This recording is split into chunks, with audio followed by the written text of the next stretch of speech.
موسیٰ علیہ السلام سے متعلق ایک اور دلچسپ واقعہ پڑھا تھا، تو اس کو آج میں انشاءاللہ بیان کروں گا۔ سورہ کہف کا نام تو سنا ہے نا، حدیث میں اس کی بڑی فضیلت بھی ہے۔ ایک کام آپ لوگ ضرور کریں کہ دیکھو، جو حافظ قرآن نہیں ہے نا، وہ کچھ متعین صورتیں ضرور یاد کریں قرآن مجید کی۔ ٹھیک ہے، پورا قرآن حفظ نہیں ہوتا، کچھ متعین صورتیں ہیں، جیسے سورہ یاسین ہے، سورہ ملک ہے۔ سورہ ملک کی تو بڑی فضیلت ہے۔ اسی طرح سورہ کہف ہے، یہ بھی زبانی یاد کریں۔ سورہ سجدہ ہے، یہ بھی زبانی یاد کریں۔ اور 30واں پارہ بھی مکمل زبانی، اور 29واں بھی مکمل زبانی ہے۔ یہ دو پارے ہر ایک کو حفظ ہونے چاہیے، 29واں، اور کیونکہ نمازوں میں پڑھے جاتے ہیں۔ 29واں 30واں مکمل یاد کر لیں، سورہ یاسین یاد کر لیں، سورہ ملک یاد کر لیں، اور سورہ کہف یاد کر لیں، سورہ سجدہ یاد کر لیں۔ سمجھ رہے ہیں؟ سورہ واقعہ یاد کر لیں، سورہ رحمان بھی یاد کر لیں، اگر سورہ رحمان یاد کرنا ذرا مشکل ہے، سورہ واقعہ یاد کر لیں۔ تو یہ چند صورتیں آپ یاد کریں گے نا، تو اس کا فائدہ کیا ہوگا کہ تہجد میں آپ لمبی نماز پڑھ سکتے ہیں۔ دیکھو، سورہ کہف جمعے کے دن فضیلت ہے نا، تو وہ جمعے کی رات کو تہجد میں پڑھ لو سورہ کہف، تو فضیلت بھی حاصل ہو جائے گی اور نماز کا ثواب بھی مل جائے گا۔ تو جن لوگوں کو قرآن کا حصہ یاد نہیں ہوتا، وہ تہجد لمبی رکعتیں پڑھ ہی نہیں سکتے۔ وہ علم طرح سے بس پڑھتے رہیں گے، رکوع کریں گے، پھر اٹھیں گے۔ تو وہ تہجد میں جو ہے نا، کچھ اپنا سینے میں اتنا قرآن محفوظ رکھنا چاہیے تاکہ کبھی انسان کی طبیعت میں نشاط ہوتا ہے، وہ لمبی نماز پڑھنا چاہتا ہے تو پڑھ سکے وہ۔ سمجھ رہے ہیں؟ 30واں پارہ ہے، ایک پارہ تہجد میں پڑھ لیں مکمل 30واں پارہ۔ تو یہ تھوڑا تھوڑا روزانہ قرآن مجید یاد کیا کریں۔ کیا ہو گیا بھائی؟ روزانہ آج سے عزم کریں کہ ہم روزانہ قرآن کا بے شک کچھ نہیں، 4 لائنیں زبانی یاد کر لیں گے۔ ایک صفحے 15 لائنوں والا قرآن لے لیں، کیونکہ زیادہ تر حافظ میں نے دیکھے 15 لائنوں کے، ایک ہی ہمیشہ یاد۔ جب بھی قرآن حفظ کرنا ہے نا، تو ایک ہی جیسے قرآن سے حفظ کرنا ہے، ورنہ بہت کنفیوز ہو جائیں گے۔ بھائی قرآن جو چھپتے ہیں نا، ان میں کچھ 15 لائنوں والے ہوتے ہیں، کچھ 16 لائنوں والے ہوتے ہیں۔ کوئی سورت 15 لائنوں سے یاد کر لی، کوئی 16 سے، بہت کنفیوز ہو جائیں گے۔ پوری زندگی ایک جیسے قرآن سے ہی پھر پڑھا جاتا ہے۔ تو آج سے یہ ہمت کر لیں، جتنے لوگ فیس بک پہ بھی سن رہے ہیں، نیٹ پہ بھی سنیں گے، آپ لوگ بھی جو موجود ہیں، روزانہ قرآن کی 3-4 لائنیں زبانی یاد کرنی ہیں، ان متعین صورتوں کی 3-4 زیادہ بوجھ نہ ڈالیں اپنے اوپر، ورنہ مایوسی ہو جاتی ہے۔ تو اس میں بڑی برکت ہوگی، 1-2 سال میں بہت ساری صورتیں یاد ہو چکی ہوں گی۔ میں نے جو قرآن مجید حفظ کیا ہے نا، تو میرا حفظ کرنے کا شروع میں ارادہ نہیں تھا، میرے پاس ٹائم ہی نہیں تھا۔ اللہ تعالیٰ میرے بڑے بھائی کو جزائے خیر دیں، وہ حافظ قرآن ہیں۔ ہم نے کسی الگ سے قاری سے نہیں پڑھا، اپنے بڑے بھائی سے ہی پڑھا ہے۔ تو وہ ہمیں روزانہ سب بہن بھائیوں کو لے کے صبح بیٹھ جاتے تھے فجر کے بعد، اور ہمیں انہوں نے پڑھانا۔ قاعدہ تو میرے والد صاحب نے پڑھا دیا تھا، نورانی قاعدہ، اور کچھ دعائیں یاد کرا لیں۔ باقی بڑے بھائی نے پھر قرآن پڑھانا شروع کیا۔ تو جب میرا قرآن ختم ہوا تو انہوں نے کہا کہ اب کچھ صورتیں یاد کر لو۔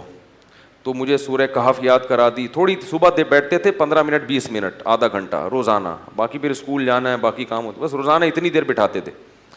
تو وہ روز تھوڑی صورتیں یاد کر کے بہت ساری صورتیں یاد ہو گئیں۔ تو پھر مجھے حفظ کرنے کا شوق پیدا ہو گیا کہ یار جب اتنی ہو گئی تو پورا یاد کرو قرآن۔ تو میں نے بہت تھوڑے سے عرصے میں طلب علمی کے دوران الحمدللہ حفظ مکمل کیا ہے، پڑھائی کے دوران۔ تو ایک دفعہ ذوق پیدا ہو جائے گا نا، تو پھر خود مزہ آئے گا، خود لطف آئے گا اس میں۔ تو سورہ کہف بھی مشہور صورت ہے جو پڑھی جاتی ہے۔ نبی صلی اللہ علیہ وسلم نے فرمایا، جو سورہ کہف کی جمعے کو تلاوت کرے گا، جمعے کی رات کو بھی کر سکتے ہیں تلاوت، ایک روایت میں جمعے کی رات کا بھی تذکرہ ہے، تو آپ نے فرمایا کہ وہ دجال کے فتنے سے محفوظ رہے گا۔ کہف عربی میں کہتے ہیں غار کو۔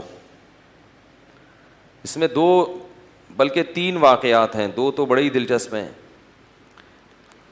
پچھلی قوموں میں چند نوجوان تھے جو ایمان لے کر آئے، جو کیا کیا انہوں نے، لیکن جس ملک میں وہ رہتے تھے وہاں کا بادشاہ بڑا ظالم تھا، وہ ایمان والوں کو زندہ رہنے نہیں دیتا تھا۔ تو ان نوجوانوں نے مل کے یہ کہا کہ ہم یہاں رہ کر اپنے ایمان کی حفاظت نہیں کر سکتے, ایمان ظاہر کریں گے یہ ہمیں مار دیں گے, تو ہم اس ملک کو چھوڑ کر کہیں نکلتے ہیں. یہ بڑی قربانی ہوتی ہے اپنا ملک چھوڑ دینا اللہ کے لیے. ہمیں چھوڑنے کی ضرورت اس لیے نہیں ہے کہ ہم چھوڑ کے جائیں گے کہاں, یہ بڑا مسئلہ ہے نا. تو ہم یہیں رہ کے دین پر عمل کریں, اور الحمدللہ اللہ کا شکر ہے اتنا ہے کہ جو کرنا چاہے تو عمل کر سکتا ہے. تو انہوں نے کہا کہ اب ہم کیا کرتے ہیں, یہاں سے نکلتے ہیں. اب اللہ نے دیکھو ان کے ساتھ کیسی رحمت کا معاملہ کیا. اصل میں یہود و نصارہ اس واقعے کو جانتے تھے, تو وہ نبی کی نبوت کا امتحان لے کے لیے انہوں نے نبی سے یہ واقعہ پوچھا کہ اصحاب کہف کا کیا واقعہ ہے. یہود و نصارہ تو جانتے تھے, ان کی آسمانی کتابوں میں بھی تھا, تاریخ سے بھی نقل ہوتا چلا آ رہا تھا نا, بڑا دلچسپ واقعہ تھا. تو یہ چیزیں تو پھر سینہ بسینہ نقل ہوتی ہیں, لیکن یہ واقعات مشہور تھے مدینہ میں جہاں یہود و نصارہ رہتے تھے. اہل مکہ کو ان چیزوں کا علم نہیں تھا. تو انہوں نے نبی کا امتحان لینے کے لیے پوچھا کہ اصحاب کہف کا کیا واقعہ ہے. تو اس پر اللہ تعالیٰ نے سورہ کہف نازل کی اور بتایا انہم فتیۃ آمنوا بربہم, چند نوجوان تھے جو اپنے رب پر ایمان لائے. اکثر توبہ کی توفیق جوانی میں ملتی ہے, چاہے گناہوں سے توبہ کرنی ہو یا کفر سے توبہ کرنی ہو. میں نے بوڑھوں کو بہت کم دیکھا اسلام قبول کرتے ہوئے, بلکہ دیکھا ہی نہیں. جتنے میں نے غیر مسلمان ہوتے ہوئے اپنی زندگی میں دیکھے ہیں وہ سب کیا ہوتے ہیں, جوان, حالانکہ اس وقت مزے اڑانے کی عمر ہوتی ہے. تو پتہ یہ چلتا ہے کہ جوانی میں توبہ آسان ہے, بڑھاپے میں توبہ مشکل. کیوں؟ جوانی میں جیسے گناہوں کا جوش ہوتا ہے تو گناہ سے بچنے کا جذبہ بھی جوانی میں ہی پیدا ہوتا ہے, کیونکہ جوش کا ہونا ضروری ہے گناہ کے لیے بھی اور توبہ کے لیے بھی. کیا ہو گیا بھائی ایک آگ بھڑکتی ہو نا جسم میں, گناہ کی بھی آگ بھڑکتی ہے اور گناہ سے توبہ کے لیے بھی جذبہ چاہیے. بڑھاپے میں جذبات کیا ہو جاتے ہیں, ٹھنڈے, نہ گناہ کا وہ جذبہ رہتا ہے اور نہ گناہ سے توبہ کا وہ جذبہ رہتا ہے, لہذا نیوٹرل ہو جاتا ہے. بس جس حال میں جوانی گزاری اسی میں رہتا ہے, کہتا ہے چھوڑو اب کیا توبہ کرنی, بس آرام سے مجھے زندگی گزارنے دو, مرنے دو آرام سے, چاہے وہ کافر ہو یا گناہ گار ہو. اس لیے یہ نہیں کہ بڑھاپے میں توبہ قبول نہیں ہے, قبول تو بڑھاپے میں بھی ہے, مگر بڑھاپے میں توبہ کی توفیق ملتی نہیں ہے. تو اس لیے جوانی میں ہی توبہ کر لو, اور اسی سال کر لو, اور اسی رمضان میں کر لو, اور اسی اعتکاف میں کر لو, اور ابھی کر لو.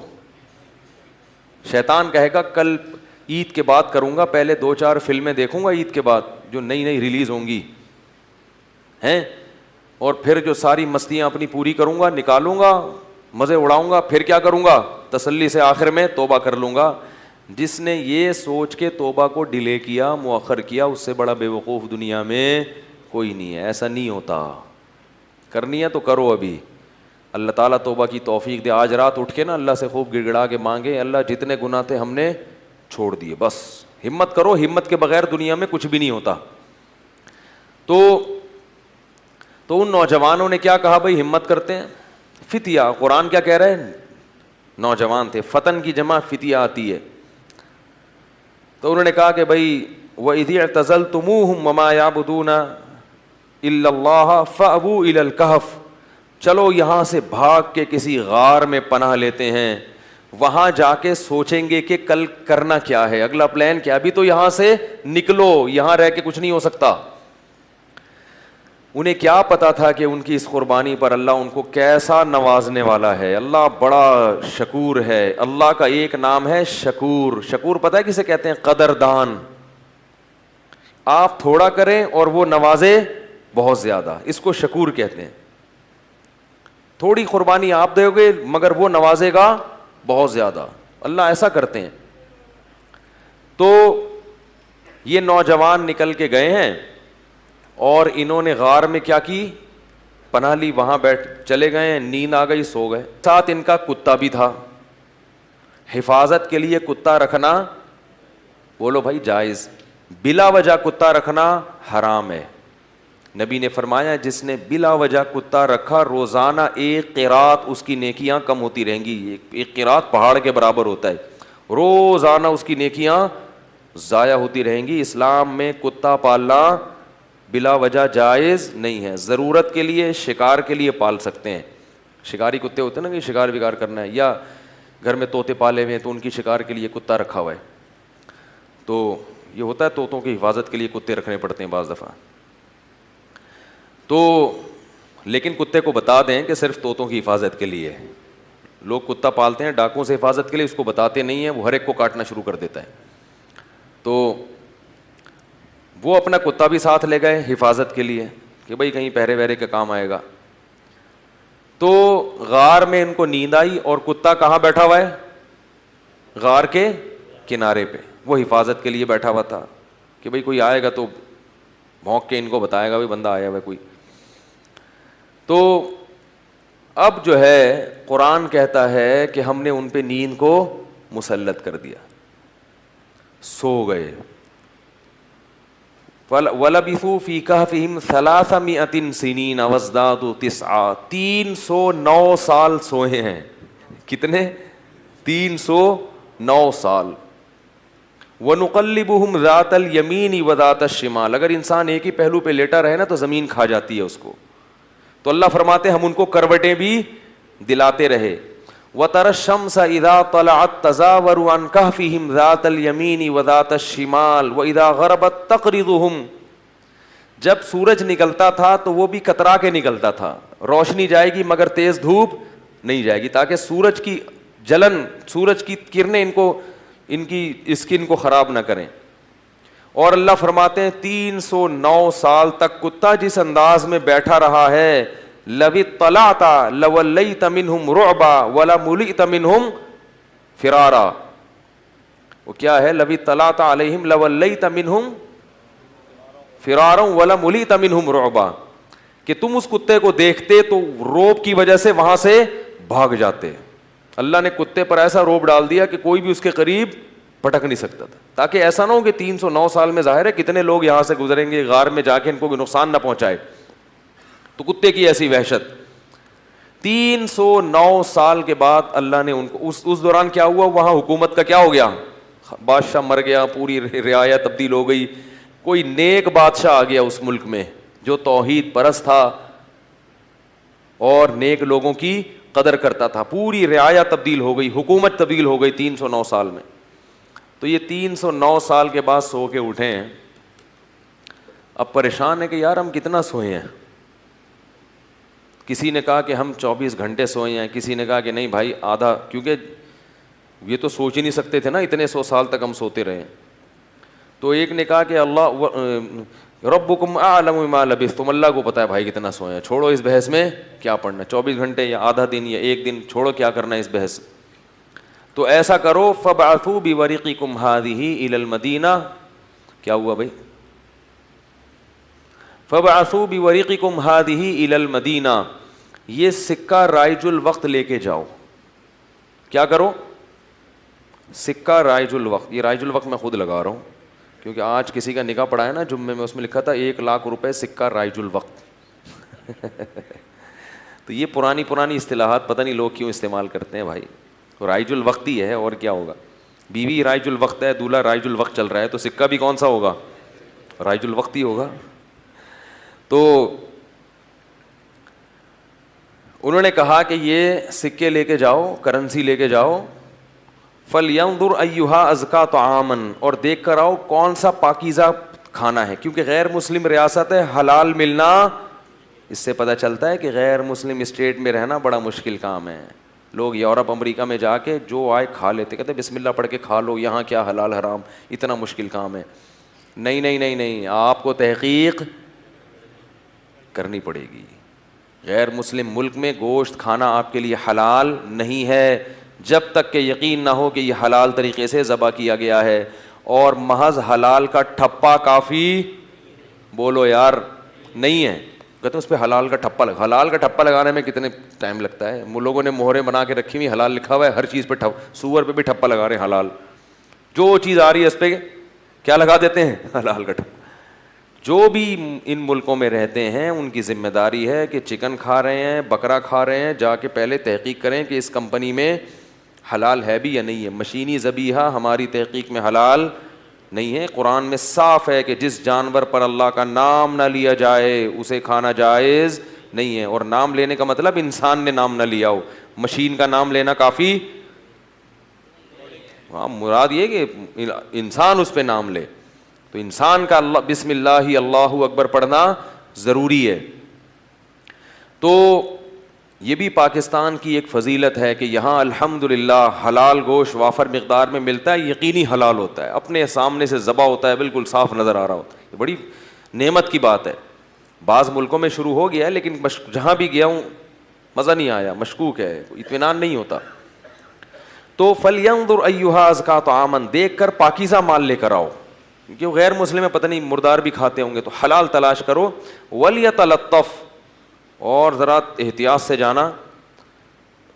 لا یشعرن بکم احدا, کسی کو پتہ نہ چلے تمہارے بارے میں. چپکے سے جانا, رومال ومال ڈال کے اور پتلی گلی سے راشن خرید کے, کھانا خرید کے لے آنا. انہم ان یظہروا علیکم یرجموکم, کیونکہ ان کو اگر ہمارا پتہ چل گیا ہمیں پتھروں سے مار کے ہلاک کر دیں گے, اتنے دشمن تھے اسلام کے. او یعیدوکم فی ملتہم, یا زبردستی تمہیں اسی دین میں لے آئیں گے. ولن تفلحوا اذن ابدا, پھر تو تم کبھی بھی کامیاب نہیں ہوگے, تم نقصان ہو جائے گا. ہم تو نہ اس دین میں دوبارہ جا سکتے ہیں اور نہ ہم قتل ہونا چاہتے ہیں کہ پتھروں سے ہمیں کوئی ہلاک کرے. لہذا چپکے سے جاؤ اور پتلی گلی سے واپس آ جاؤ. وہ جب چپکے سے گیا تو وہ دیکھ کے حیران ہو گیا, یہ کیا ہے بھائی, یہ تو وہ علاقہ ہی نہیں ہے بھائی. تو علاقہ ہی چینج ہو گیا ہے. علاقہ کیا ہو گیا ہے, چینج ہو گیا ہے. سندھ والے جو ہے نا علاقے کو کہتے ہیں علاقہ, کہتے ہیں علاقے کی بات ہوتی ہے بھائی. تو یہ تو پورا علاقہ چینج ہو گیا. تو وہ حیران کہ وہ بادشاہ کہاں ہیں. انہوں نے کہا کہ وہ بادشاہ تو بھائی 300 سال پرانی بات ہے, اس کے زمانے کی تو ٹرینیں بند ہو گئی ہیں, کون سے بادشاہ کی بات کر رہے ہیں. اس نے کہا بھائی وہ بادشاہ, انہوں نے کہا بھائی وہ پرانے زمانے کا قصہ ہے. انہوں نے پھر وہ کرنسی دکھائی, انہوں نے کہا یہ کرنسی تو 300 سال پہلے اسٹیٹ بینک نے پابندی لگا دی تھی, یہ کون سی کرنسی لے کے گھوم رہے ہو. بہرحال چونکہ تاریخی کتابوں میں نقل ہوتا چلا آ رہا تھا کہ چند لوگ تھے جو ایمان قبول کر کے ملک چھوڑ کر چلے گئے تھے, تو پھر انہوں نے اس کو بھی بلایا اپنے باقی ساتھیوں کو. پھر تحقیق ہوئی تو لوگوں کو یقین آ گیا کہ یہ اللہ نے کیا کیا ان کے ساتھ, ایک کرامت کا معاملہ کیا ہے کہ چونکہ یہ ایمان لائے تھے تو اللہ نے ان کو اس بادشاہ کے شر سے بچانے کے لیے 300 سال بعد والے جہان میں منتقل کر دیا ہے. تو اب لوگ ان کے عقیدت سے ہاتھ پاؤں چومنے لگے اور وہ بڑا ان کی جو ہے نا عقیدت اور محبت کرنے لگے. اور ان کے انتقال کے بعد وہاں انہوں نے لوگوں نے ایک مسجد بنائی اللہ کو یاد رکھنے کے لیے. تو یہ مختصر واقعہ قرآن نے اصحاب کہف کا بیان کیا ہے.